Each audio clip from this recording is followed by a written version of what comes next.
In a classic battle of a couple of juggernauts, PlayStation and Xbox are fighting to have the worst news cycle. This is the Good Game, Bad Game podcast. This is a song I wrote about the Good Game, Bad Game podcast.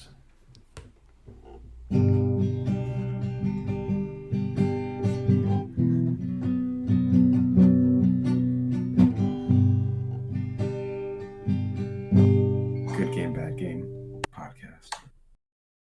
Hello, everybody, and welcome back to the Good Game, Bad Game podcast. I'm your host, Spencer, and with me is a man who tries to back out of conversations that start to get into the intricacies of Drake versus Kendrick. It's my co-host, Mike. Mike.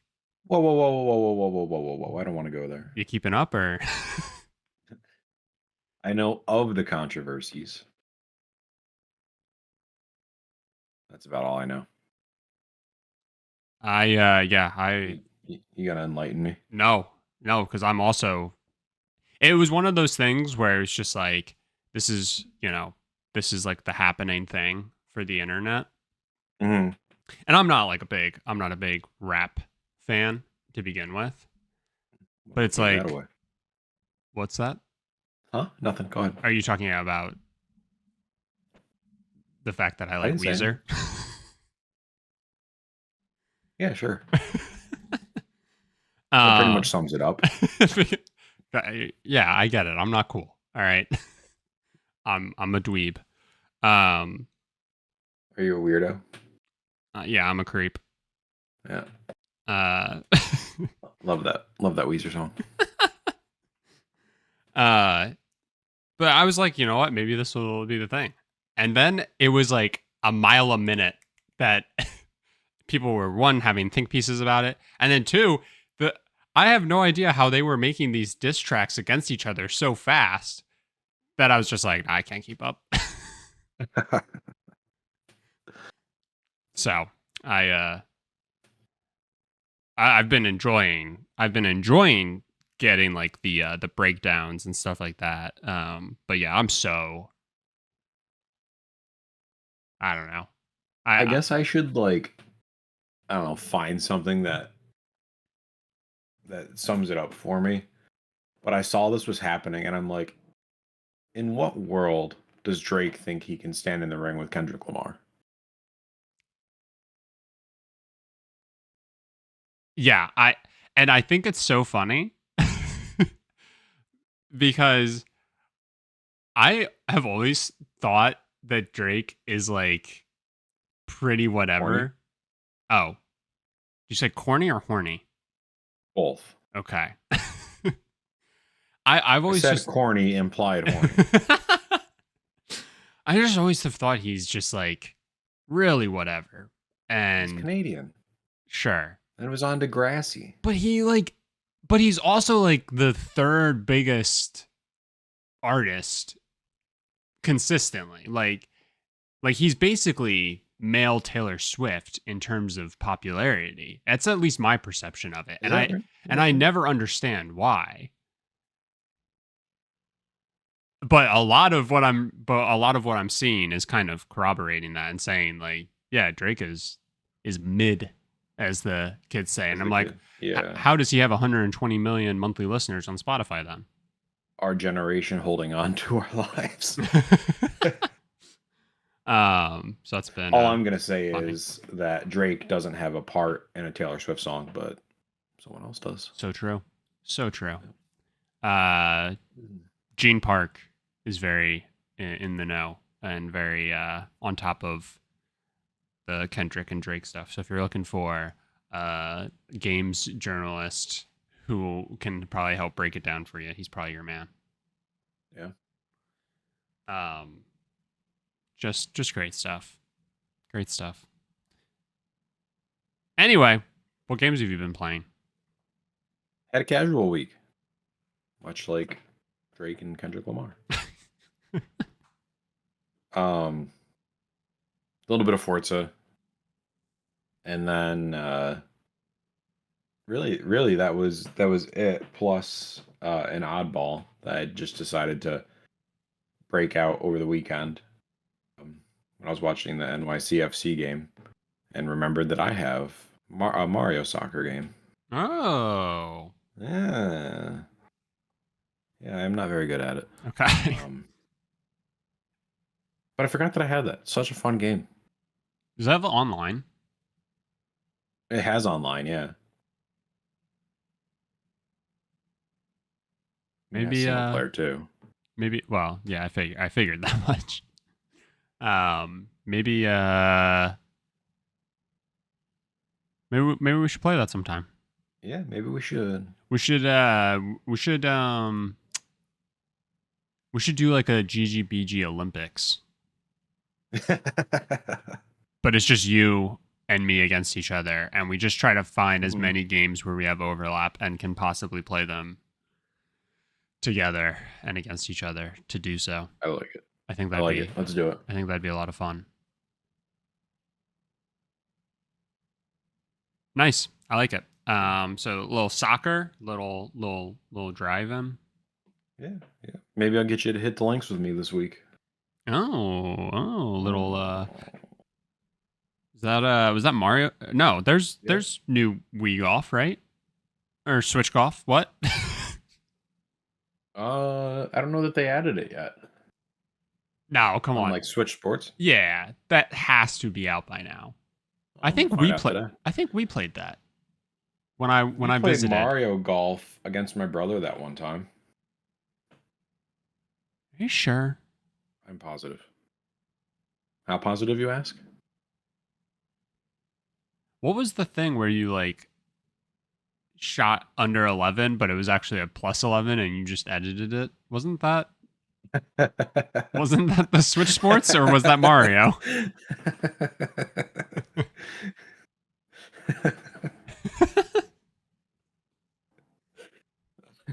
Pretty sure that was Mario.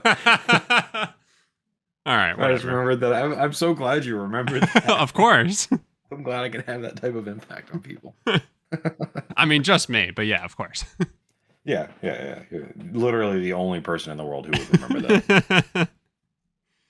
Oh, me and my dumb brain. Okay, well, whatever. Yeah, I definitely think we can make this happen. This. Do you have Mario Tennis? Yeah. Okay, do that. We do Mario Kart. Mm-hmm. Did you get Switch Sports? I didn't, but I can. Let's see if that has an online multiplayer. I don't know that it does. Yeah, because we played volleyball against your brother. Is that what we played golf on? I'm thinking. Who cares? I'll find out after. But yeah, I mean that would give us a lot of like, if only Wii Sports had some sort of online.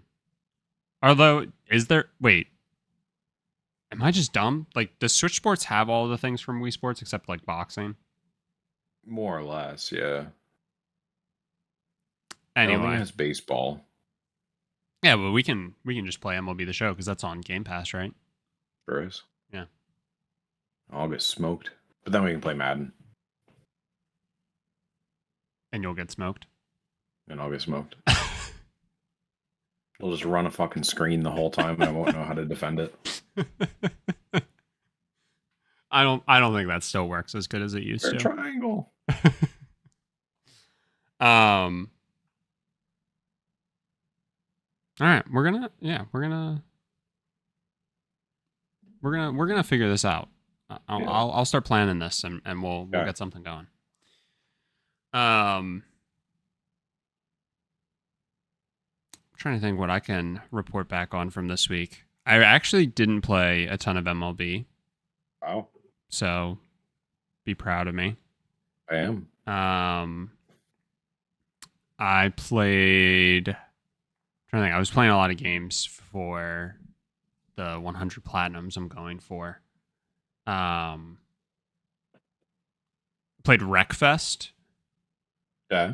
That's a fun game. Very, very calm. Very, I guess not calm. It's very casual. Yeah, very casual. Fun game. Definitely a fun game. And The Messenger, which was that Metroidvania I was telling you about. Mm-hmm. There was a challenge in it where you can accept this like deal with a specific person in the game, And basically, what it does is it's only available in New Game Plus, and what it does is it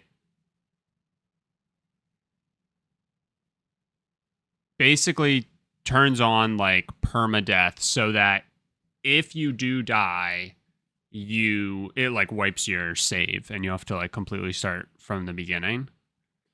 But it like doubles your health, it like triples your damage and stuff like that. So it's really just a matter of like not falling into a pit and you can steamroll. And there's a specific trophy for getting to like the fourth boss of the game, I think, and defeating that boss with 0 deaths. And just last night, I did that challenge and got it done. And it was like way easier than I thought it was going to be. I was like very nervous for it, but having the double health and triple damage or whatever the actual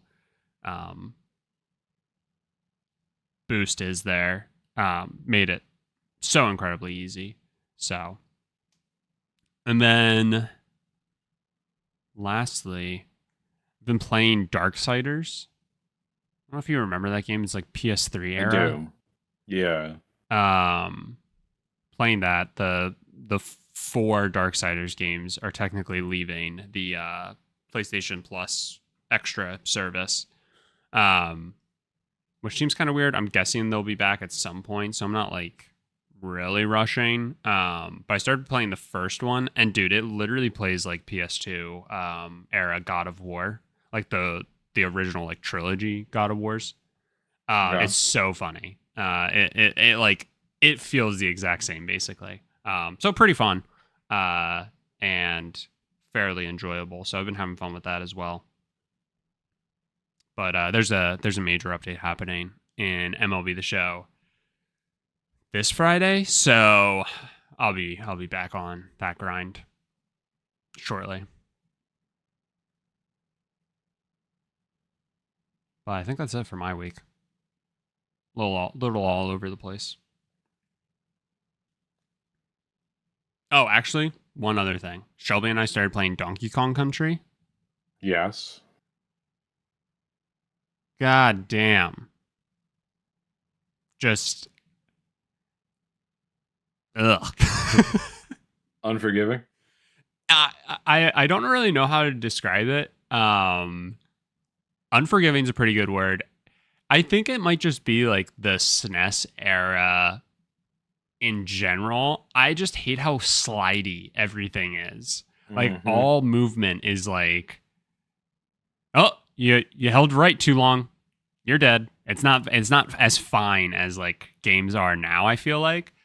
And maybe I'm crazy. I don't know. But yeah, we definitely ran into some bad luck losses, and the saving in that game is what's especially unforgiving, I would say. And it's probably the way like games should be and not how they are now, where like you run out of lives and it's game over and you're literally just back to the level you were just on, sans the checkpoint you might have hit. And in Donkey Kong Country, it'll like you'll have to like redo 3 levels depending or something like that. So we've had to cheese the whole like saving a bunch of times where like is it Funky Kong lets you fly to different areas of the island. So we'll like have made it to him and we'll fly back to a different section just so we can use a save spot, then fly back to where we were, do a level, go back to Funky Kong, fly again, just so that we don't lose progress on levels, because that's how terrible Shelby and I are. But we made it through, I think, the first 4 worlds, and so we're probably actually going to finish it. That'll be tonight, actually, that we're going to do the throwback. So we're probably going to finish it, I would imagine, unless the last 2 worlds are that much harder than the first 4, which hopefully not. And we're not going for like 100% or anything like that. We're just any percent complete is what we're going for. So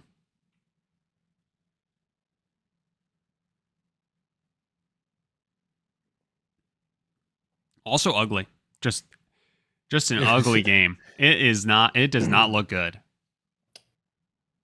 I feel like a game like that if you just play it on the actual Super Nintendo. Hmm. That you're like, okay, but you're playing on Switch and there's bright colors and everything. You're just like, no, this isn't great. Oh, we're playing on the Super Nintendo. Oh, Yeah, we're playing everything on like original hardware. oh, gotcha. But to your point, like I would say play a port. I would not even like. This is a game where I would say it is not worth playing the original copy. Like they had to have ported this to. Didn't they port this to like 3DS and like upres it and all that stuff? I feel like that was Donkey Kong Country. Maybe I know it was on Game Boy Advance at one point. Either way, if there is a newer version of the game that has like any sort of improvements, remastered, whatever, that is the way I would recommend playing it. Yeah. Don't play the original. It is it is tough. um Have you tried taking a lesson from The Lion King and just fucking getting over it?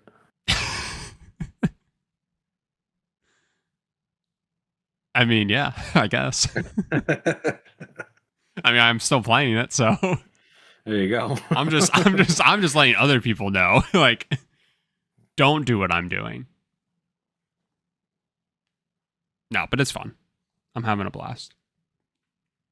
All right, let's talk about the bad news. This is once again the bad. Do we just call it news at this point? Yeah, so true, so true. I guess actually the first thing we're talking about has a happy ending to some degree. Nice. So if you're not like Mike and I most of the time, and if you don't live under a rock,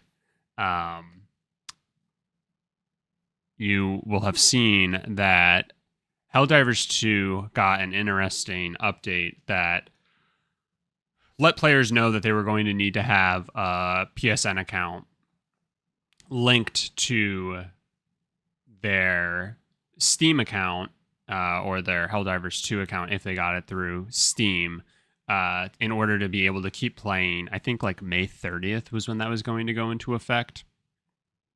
And there was a pretty large outcry for that. And I guess per Arrowhead and Sony, this was always going to have to be a thing, but it was not conveyed properly. And I think the thing that annoyed most people was that there are plenty of countries where PSN is not supported, and the game had been available to those people, and suddenly it was no longer going to be available.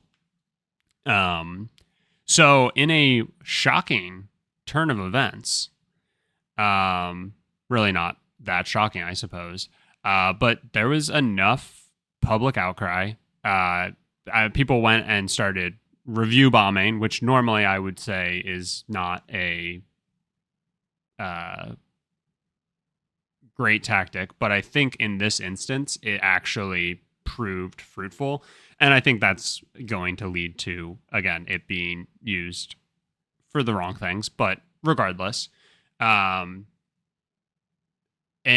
Steam actually started allowing people, despite having played for over 2 hours and being against their policy, to start requesting like refunds for the game if they so choose. So a massive movement to really show how like displeased people were with this decision. And I think it was yesterday, maybe it was Monday of this week, Sony officially said that they were reversing their decision to force players to have a PSN account on PC.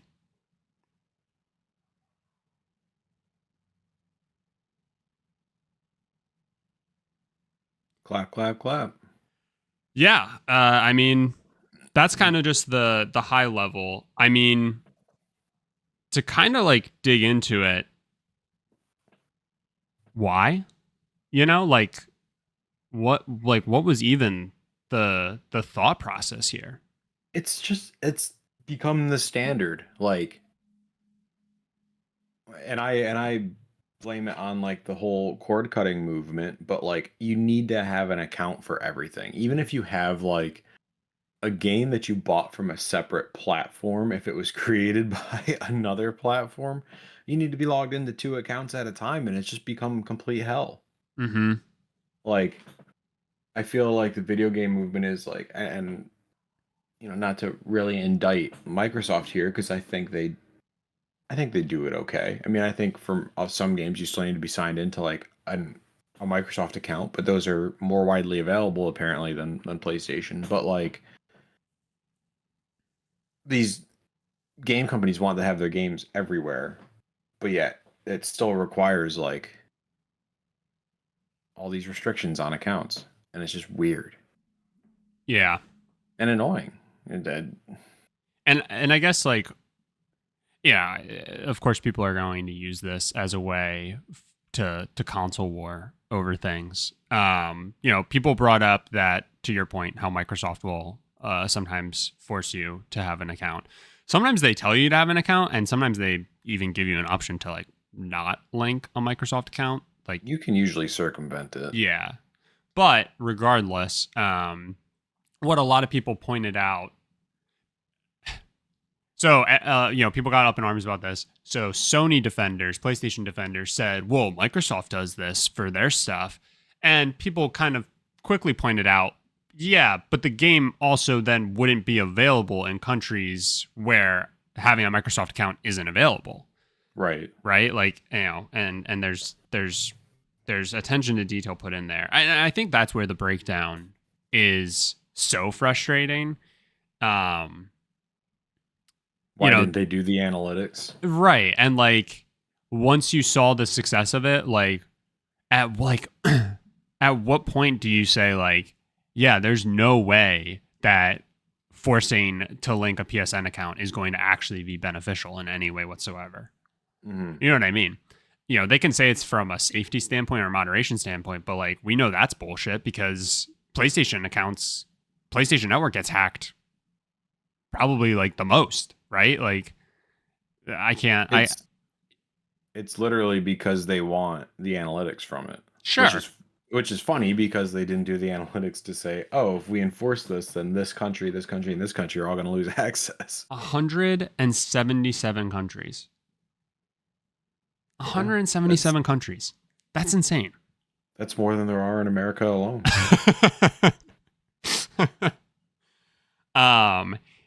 The whole thing ends up being,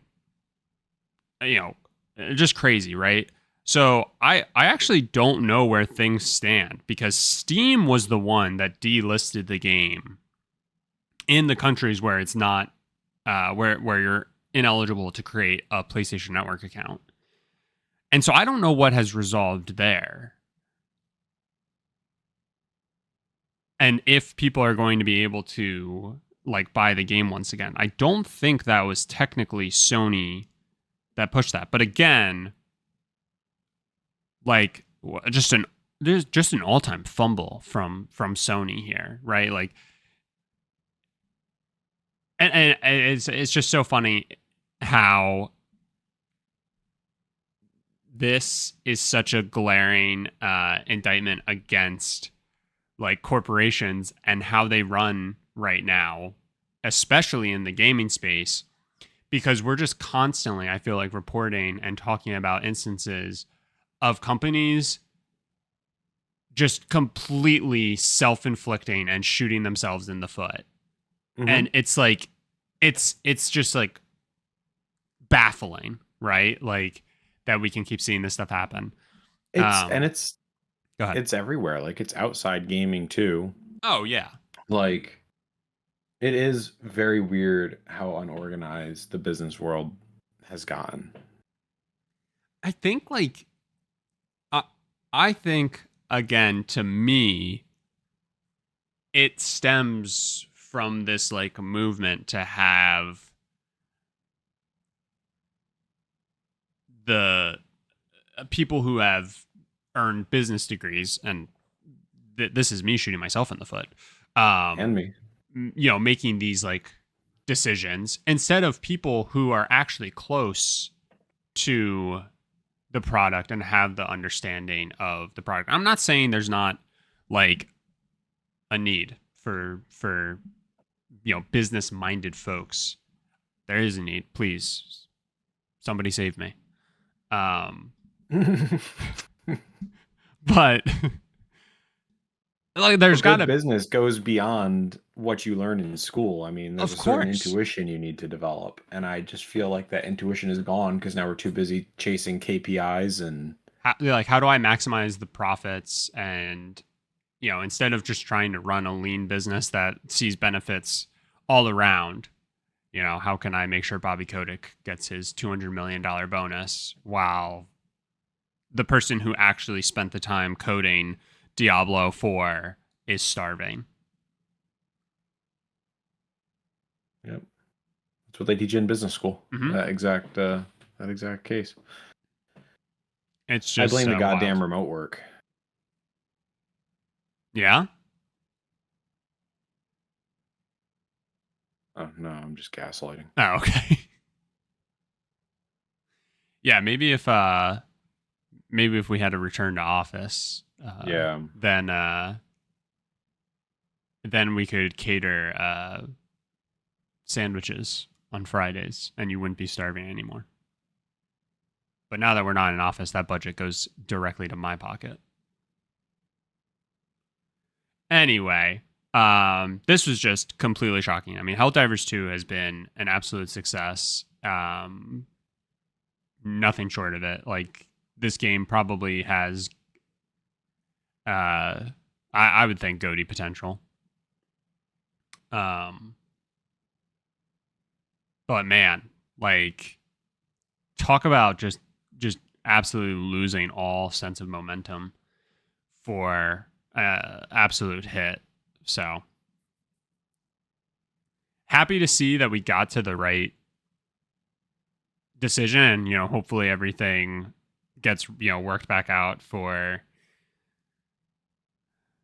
the countries where it was delisted, so that more people can play the game again. I mean, people want to bemoan and bitch about how PC ruins things, and like that was the takeaway from all this, but I think I saw somebody post a breakdown. There was 100,000 people active in Helldivers 2, 80,000 of them, or 80,000 people were playing on Steam, and then they showed how many Helldivers were active in game, and it was 100,000. wow. Yeah, so that tells you, that says a lot, and I think the commitment to getting PlayStation games on PC is a good one. They should absolutely keep doing it. Let this be a lesson, right? And like, learn from this and just be better. Pretty So much what you're that saying simple. is we should be more PC as a society. I don't know about that. I don't know about the Remain about the same level of PC. yeah, because Yeah. there's the PC master race, and Yeah. there's I don't know how to necessarily feel about that, but yeah, Yeah, just those people who really like PC really like PC. I mean, they're kind of self-righteous about it. oh, a little bit. um, yeah, some wild takes from all this, but don't need to get into all of those. Again, this was for a game that's about democracy.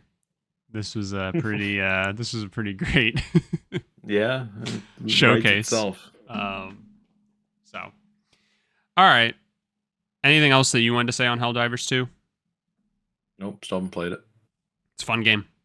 Very fun game. It would have been neat if they would have also figured out a way to get it on Xbox.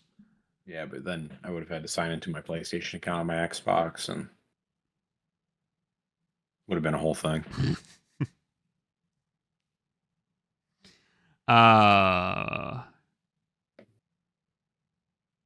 But it would be worth it. Yeah, yeah, sure. All right. Well, speaking of Xbox, you like that segue? Yeah, that was great. Thanks. 9 Uh, out of 10. I don't know how to. I gotta lower the mood. I have to become more somber now. Uh, Xbox yesterday. We're recording this on the 8th. It was announced is closing a couple of different studios under Bethesda. Um, Arcane Austin, Tango Gameworks, and others. I have to find all of them to be certain. Alpha Dog, Thank you. which was, I think, the mobile Doom games. And Roundhouse, which did Elder Scrolls Online.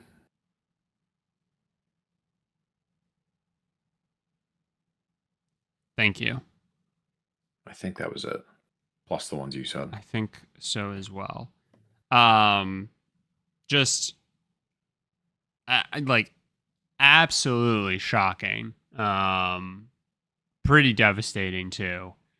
Uh, if you're not aware for the two that I said, Arcane Austin, they're the ones who did Redfall, and Tango Gameworks. They most recently did Hi-Fi Rush, but they had also just done Ghostwire Tokyo, which I played not that long ago. I think that was the one that shocked me the most. Yeah. Um, Man, yeah, just bizarre. Definitely leaves a pretty bad taste in my mouth. Because again, we've been talking about layoffs, and we're just talking about how these companies seem to just be shooting themselves in the foot and not really caring about the people at the bottom who are actually making the art. And yeah, I mean, it's just hard not to feel that way about this as well. Yeah. Arcane is hard just because it's been around for so long and like they've made good games in the past. And, it really seems like they were working on fixing Redfall, which like that's pretty much the fucking industry right now. Put out dog shit and just fix it over time. Mm-hmm. So like you can't really blame them for that. Um yeah, Tango really hurts. I mean, here's what doesn't make sense to me is it has felt like Xbox has been searching for like their soul in gaming in like the past couple of years and with all these acquisitions. And Hi-Fi Rush came out and it really felt like they were kind of getting there. Like it was a totally different game from anything else they've ever published. Um and like of course the franchise may still be there, but that's just one less studio that can produce something like that Mm-hmm. and keep it under wraps until you can shadow drop it. Um, yeah, just strange decision. And I just like what is to blame, right? Because I think a lot of people are very quick to jump on the Game Pass is the problem train. Um, is it? Is it just again we're just doing what's best for shareholders? Like I for think it's not to like, well, I don't know. I'm not really going to try to protect Microsoft here, but I think this was kind of planned consolidation. They had said over a year ago now that like everything was going to consolidate into Microsoft Gaming. So now like ZeniMax effectively becomes with all of its underlying studios a studio of Microsoft, Mhm. and they're probably going to produce less games and be more focused. like Roundhouse Games, the one that did Elder Scrolls Online. Probably makes sense to cut that team if they're working on Elder Scrolls 6. Mm-hmm. Because who's going to play Elder Scrolls Online once that's out, you know? Man, yeah, it's a different game though. So like, I don't know.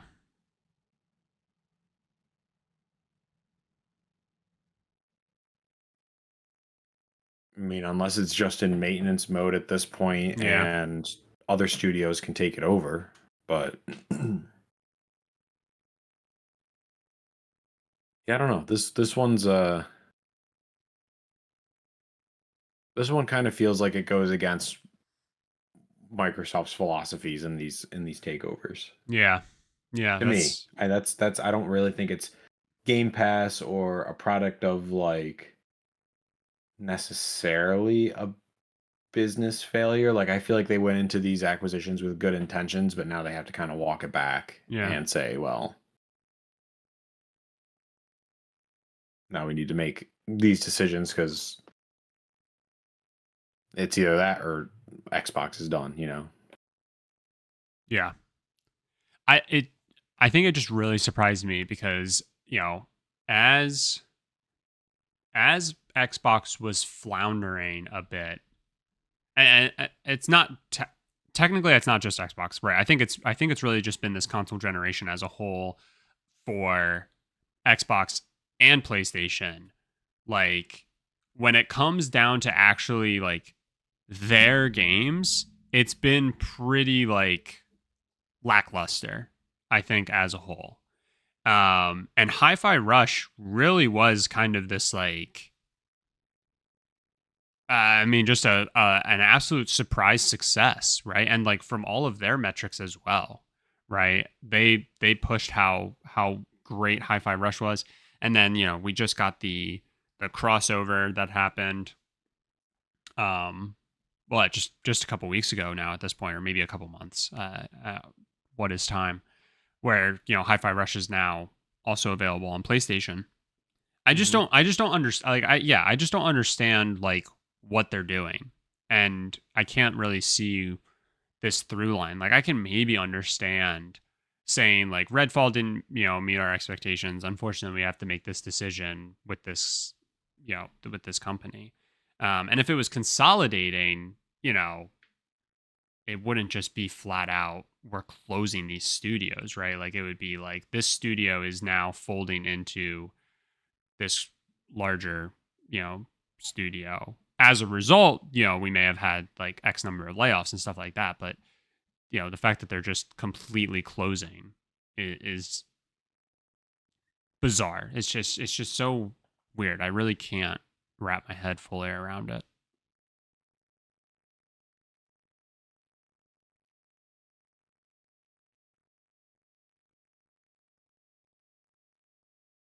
Yeah, I really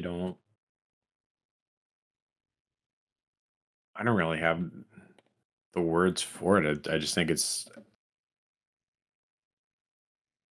I really think it's just consolidation and we're going to start seeing less games. I mean, I don't know, did they think like despite its subjective success, like did they think that Sky Starfield wasn't as successful as it should have been, and then of course like Redfall wasn't successful. So like is the image they're spreading themselves too thin and they need to consolidate teams? Like they're closing the studios, but they could also bring the talent. I don't know if it's been said what's happening with some of the talent, Mm-hmm. but um maybe they felt the need to, you know, they still have a ton of studios. I mean, they kept Arcane Leon, Bethesda Game Studios, id Software, Machine Games, ZeniMax Online Studios, and like they still have their publishing team. Mm-hmm. Like that's a lot of studios. So I don't know. I think some of them will get absorbed, and hopefully this is just to break the chain of Bethesda's mediocre production over the past 10 years. Yeah. Uh, or I should say ZeniMax. But right. Um, I mean, do you think like this is? Do you view this as like a panic button type thing? Like start sounding the alarms? Um, or do you think this is just kind of an unfortunate blip?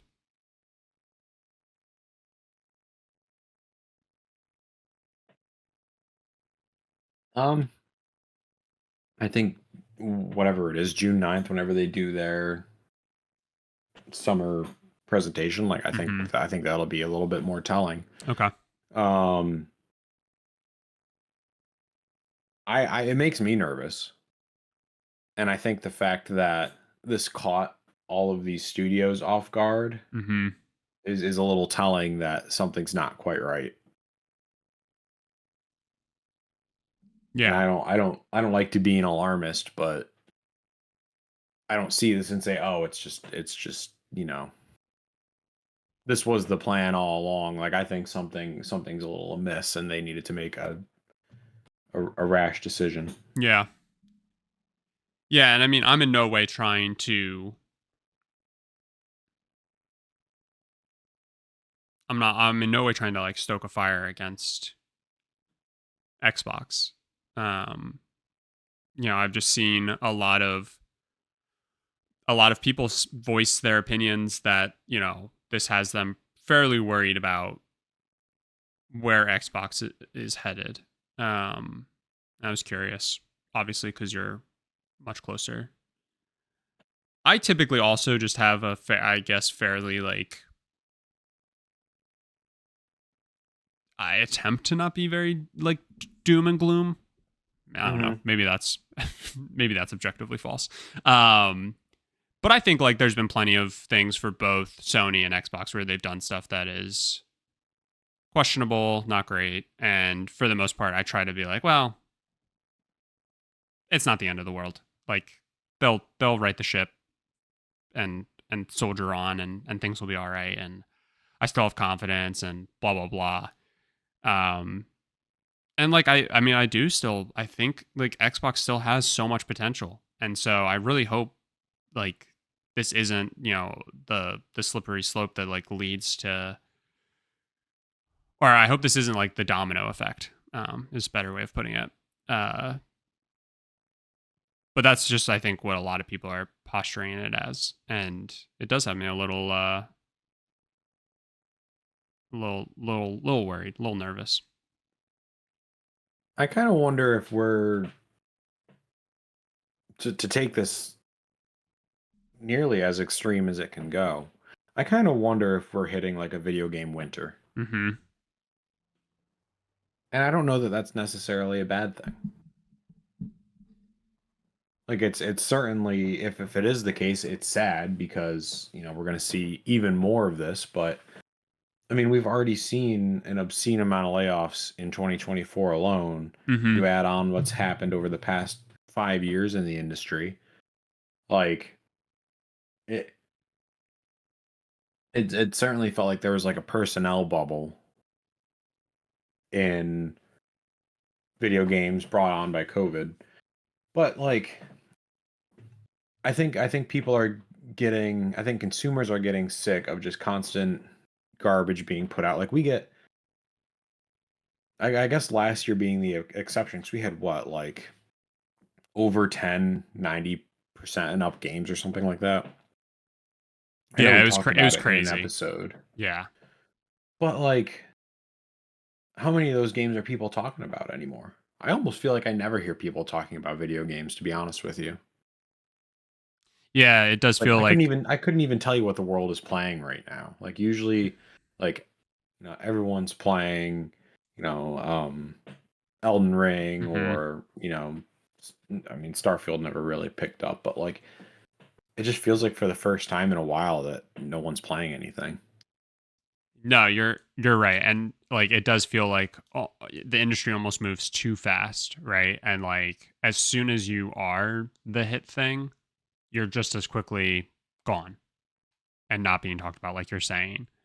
And I think Helldivers 2 has probably been, or probably has been the most recent mainstay in like the zeitgeist. And I don't even see I hadn't seen, I should say, any major talks about that um, until the news we were just talking about.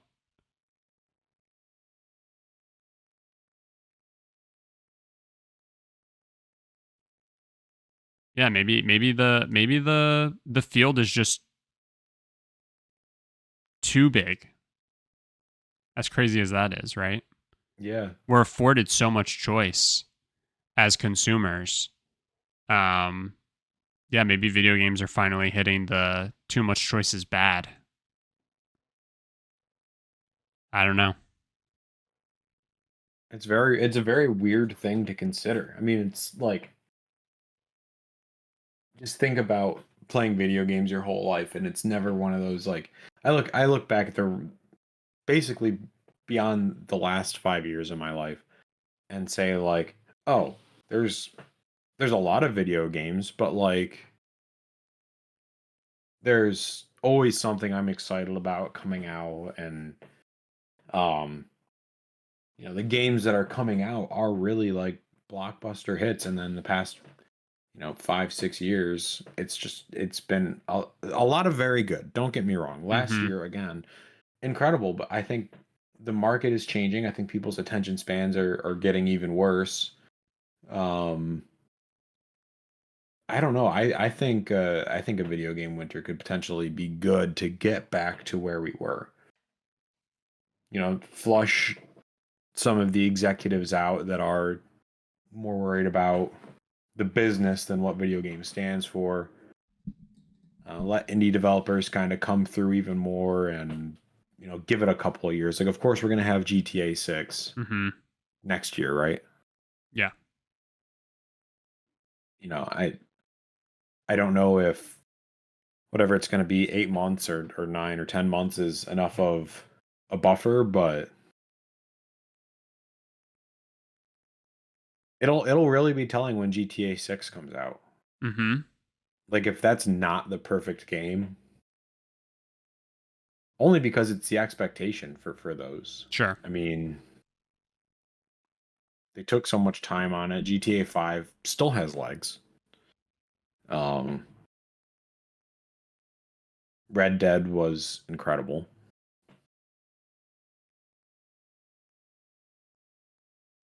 I don't know.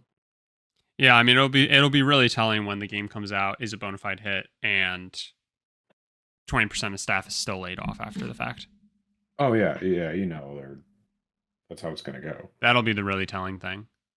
Yeah.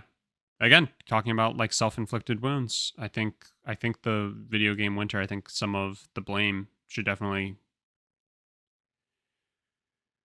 be pushed to the executives that are rushing stuff, that aren't actually like taking the time to consider what it is that the consumers want, stuff like that. Mhm. I think it would be really good timing too, because there's this big concern of AI replacing creatives. Let them try. Yeah. It would be very interesting to see, Yeah. because I still think we're 10 to 15 years away from like having AI program full video games Right.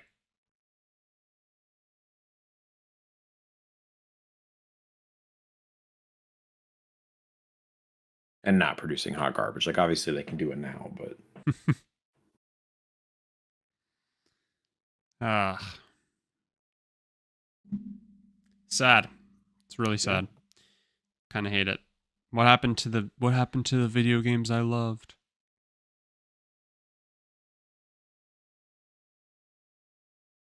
they're all made by indie developers now. Yeah. I mean, I also think like not for nothing, not to like boost my myself, but like I'm playing like I'm doing this 100 platinums challenge, right? I'm playing so many fucking weird games, but I'm also playing a lot of like really fun, really great games that I would have never touched otherwise. Mm-hmm. or it would have taken me. No, flat out, I wouldn't have touched them otherwise, right? Like we joke around about backlogs and stuff like that, like and like the catalog and library that we've built up that oh, I'll get around to it eventually. And it's just like you literally won't because of No. how fast games are coming out, and there's always something new and always something better, and that's good, right? Like that's honestly for the best, but there's always something better to take your attention and to play instead that you'll just never get around to all the things that you actually want to play, and it's just an impossible task. Um, but goddamn, there's already so much great stuff out there that like people have not had the opportunity to play. Um, so I don't know. Yeah, I would welcome it a bit, and there needs to be, kind of like what you're saying. There just needs to be a reset of some sort. Um, where the time and attention to detail is taken and it sells the game that eventually comes out sells well because it's not fucking sandwiched between Elden Ring releasing 1 week and GTA 6 releasing 2 weeks later. Right. Like that always happens. But again, like that's just a testament too of like there's just too much. There's too much good, and what a problem to have.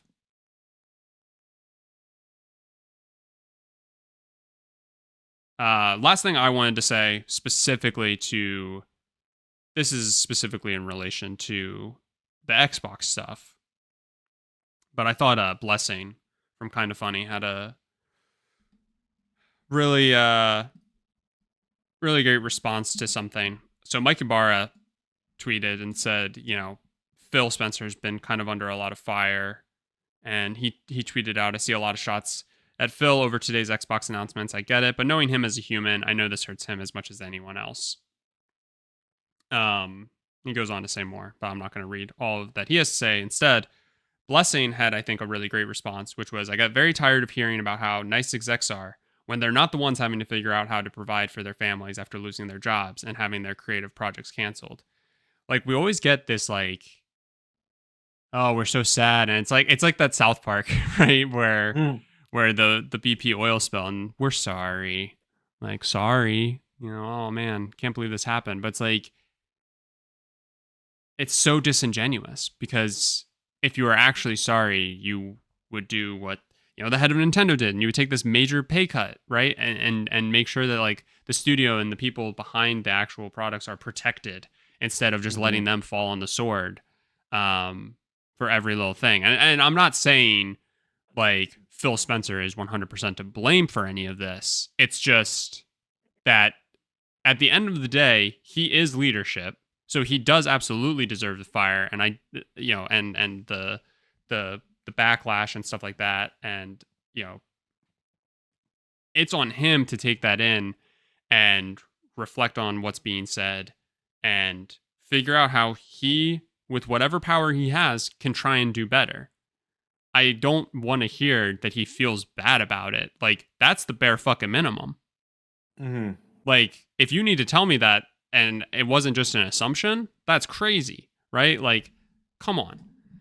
I do think it's hard, and I 100% agree with what you're saying, and I think any corporation should do this. Mm-hmm. I think the difference between Nintendo and Xbox is that Nintendo isn't owned by anybody. Yeah, I hear you. And I think that complicates things. But that begs the question, and we've talked about it, not maybe us specifically, but the industry, like, should PlayStation and Xbox be their own companies? Right. Because I think given the same circumstances, if Xbox is not owned by Microsoft, and don't get me wrong, I don't think Xbox would exist right now if it weren't owned by Microsoft. Sure. But assuming that it did exist, sans Microsoft, like I do think Phil Spencer would do that. Yeah, again, I understand that there are other powers and stuff, and I do understand that he can only do so much and that some of this decision making may not have even come from him. I get that 100%. Um, So, what do you think? End of the Phil Spencer era? I mean, I personally hope not. A lot of people seem to think that he's the worst thing to happen to gaming, and I think that is crazy when Jim Ryan's right there. But Oh, yeah. um, and you know what? Long live Sarah Bond. That's like the other thing. Well, I've seen a lot of people calling for Booty and Bond also to Booty and Bond. That'd be a fun band name. Yeah. But I've been seeing a lot of people saying that you know they're also a part of the problem. I don't know. Well, yeah. You wait and see who they get replaced with if you have an exodus of those three. I'm sure all of you people behind your keyboard will really, really appreciate who they bring in. Right. And that's also where I net out on a lot of this too, right? Like I think it is very easy and I think Phil Spencer should absolutely have to answer, right, as like the leader and that I don't care I really don't care how hard that is. That being said, you want to say that he's the worst thing to happen to Xbox and he's ruining Xbox and all that stuff. I guarantee you if somebody else was there, this stuff would have still happened.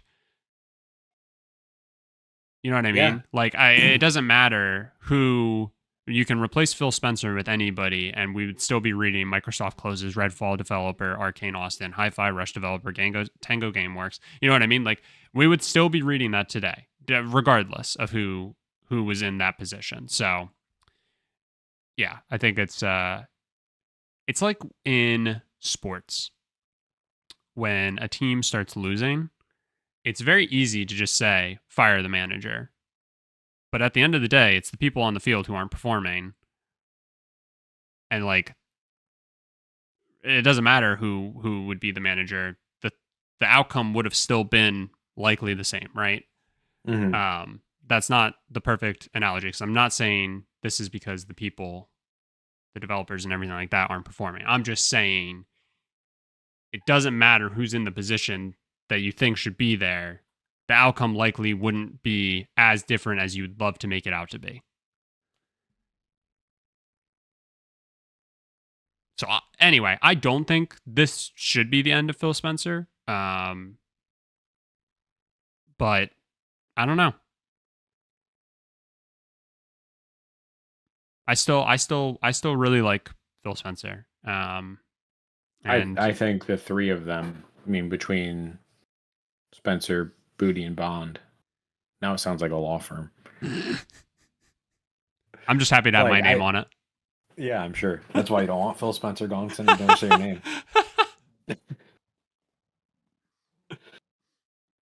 No, I think I agree. I mean, I think they should have to do something a little more than just "I'm sorry," but Mhm. like they need a plan. I mean, their whole plan since the three of them have been in charge is like basically just feel good. You know, they wanted the brand recognition of being like your friend. Mhm. Okay, that's great. Now what? Like Mhm. we're already friends. You don't have to try to be friends more. Mhm. Trust me, I don't want to be friends with you more.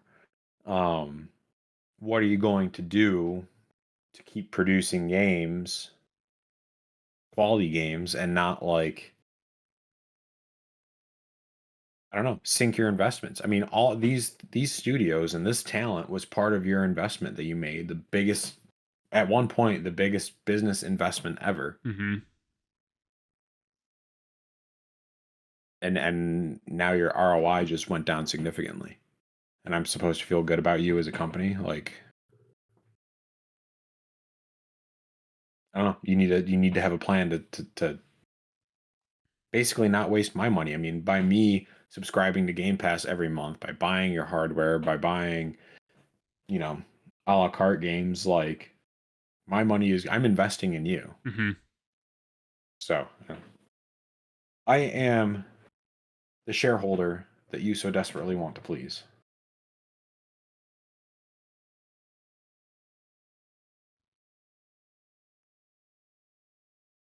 Well said. Yeah. And I think you brought up a good point, right? Like I think June 9th or something like that. That's whenever their um summer showcase is. Uh that'll be Not to be extreme, but that will be pretty make or break. And I think Yeah. anything that Sony has to show or PlayStation has to show at that time too is also kind of make or break. Like, this is when we need to decide if this console generation is going to officially be a failure or not. That's how I view it, at least. And I think specifically, what direction are these companies headed? And is there actually anything for people to still be excited for? Yeah. There's a lot riding on what they decide to do in just a few weeks. So we'll see. Yep. We shall. Anything else on Xbox? Nope. All right. Anything else in general? Looking forward, did you see that Nintendo on their um, quarterly call? I think it was either this week or last week. Said that they're definitely announcing the predecessor to the Switch Mm-hmm. by the end of the year. Yes. By the end of their fiscal year, right? Yeah, Which was, I think, the specific wording, which is March of 2025, technically. Oh, is there? That's weird. I think that's what I saw. Well, even if they do it by, let's say, March of 2025, then I'm sure it's going to turn around and come out in like June. I'm almost curious if it won't come out March 2025. Yeah. But we'll see. But yeah, no, that's very exciting. Not that we knew it was coming, obviously, but just to hear them say it. Yeah, to finally get the official word always does feel way better than the speculation or even the all but guarantee, right? Like, this is the actual guarantee. So Right. yeah, very exciting. Hopefully we get good news on that soon. But yeah, I just wanted to call that out.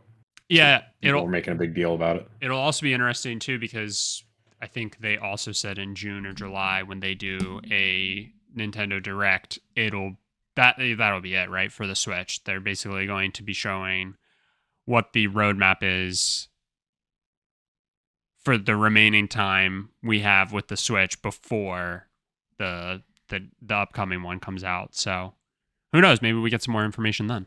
But I wouldn't necessarily hold my breath there. But yes, very exciting. I can't wait to see what they have in store.